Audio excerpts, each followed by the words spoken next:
A evolução do ser humano está intimamente ligada com o aproveitamento dos recursos minerais.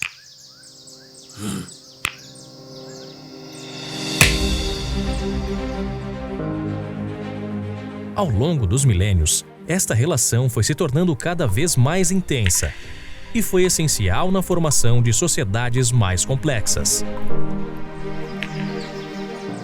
Desde a pré-história, existem registros da utilização de rochas e de minerais como o cobre, na construção de moradias, na fabricação de ferramentas e outros objetos.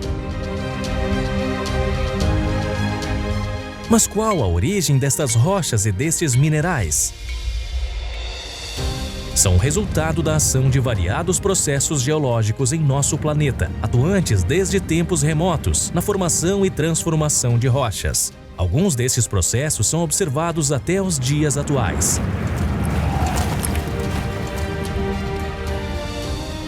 Quando interagem em condições especiais, os processos geológicos formam concentrações naturais de determinados elementos químicos. São os chamados depósitos minerais. Por necessidade humana, a pesquisa por depósitos minerais aprimorou suas técnicas e métodos ao longo do tempo, resultando na localização e na compreensão de variados depósitos por todo o mundo. Este é o caso do depósito composto por rochas ricas em fósforo e urânio, localizado em Santa Quitéria, estado do Ceará. Descoberto na década de 1980, esta concentração possui grande utilidade tanto na agroindústria como na geração de energia elétrica. Mas o valor desse depósito pode ser ainda maior que os elementos químicos concentrados nesta região, pois a pesquisa mineral revela uma origem extraordinária e permite conhecer mais sobre o passado do planeta. São diversas as teorias científicas, uma das quais é apresentada com base no artigo a seguir. Este trabalho foi desenvolvido a partir do artigo Um depósito hidrotermal kárstico de urânio fosfato, relacionado com o rompimento de Pangeia, de autoria dos pesquisadores do Serviço Geológico do Brasil, José Adilson Cavalcante e Maria Dulcineia Bessa, em parceria com os professores Roberto Ventura Santos, da Universidade de Brasília, César Veríssimo e Clóvis Vaz Parente, da Universidade Federal do Ceará. A história do depósito se inicia a partir do Mesoproterozoico, em torno de 1 bilhão de anos no passado, quando havia um supercontinente chamado Rodínia, em processo de separação. Enquanto o continente se partia e massas de terra se afastavam, formava-se entre elas uma crosta oceânica e extensas depressões que foram sendo ocupadas pelas águas dos oceanos. Abaixo da água, processos geológicos atuaram na formação de novas rochas sedimentares. A partir da erosão na superfície, fragmentos de rochas e minerais ricos em urânio e fósforo, vindos do continente, foram transportados aos oceanos e depositados sobre o antigo fundo submarino.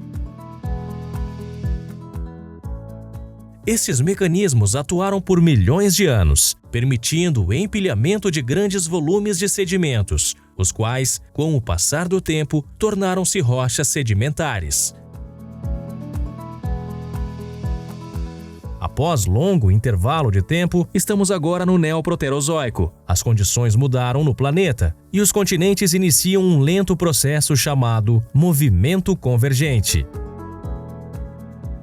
Neste processo, a crosta oceânica, por ser mais densa, desliza por baixo da crosta continental, enquanto todas as rochas acima sofrem compressão e fraturamento, enrugando-se e formando grandes cadeias de montanhas.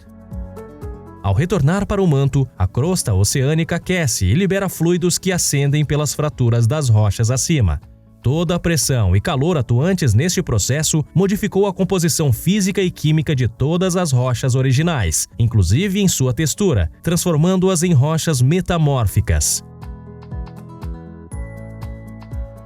Outros milhões de anos se passaram. Agora estamos por volta do Cambriano. A erosão na superfície reduziu o volume das cadeias de montanhas e as rochas que estavam mais profundas, inclusive nosso pacote de rochas metamórficas, estão mais próximas da superfície. Ao mesmo tempo, em áreas ainda mais profundas do planeta, fluidos ascenderam em direção à base da crosta, formando câmaras magmáticas. Nestas câmaras formaram-se rochas graníticas e novos fluidos, os quais permearam as rochas sólidas acima. Estes novos fluidos, também ricos em urânio e fósforo, interagiram com as rochas metamórficas, dando início à formação de rochas chamadas de albititos, ainda mais ricas naqueles elementos químicos. Saltamos agora para o Cretáceo, onde ocorre o próximo evento geológico de interesse na formação do depósito mineral, a formação do Oceano Atlântico. Mesmo rochas distantes do ponto principal de abertura sofrem reflexos, reativando e gerando fraturamentos que foram progressivamente preenchidos pelo magma profundo. O calor gerado pelo magma aquece a água subterrânea, favorecendo reações químicas que transportam e concentram o fosfato e o urânio. A água superficial que penetra pelas fraturas também contribui para o transporte e concentração desses mesmos elementos. Esses processos são chamados de hidrotermalismo kárstico. Com o tempo, formaram-se espaços mais largos dentro da rocha, e suas laterais desmoronaram por gravidade, concentrando minerais ricos em urânio e fosfato em locais específicos. A sobreposição de todos esses processos foi responsável pela configuração atual do depósito, e atualmente, assim se apresenta aquele pacote inicial de sedimentos ricos em urânio e fosfato.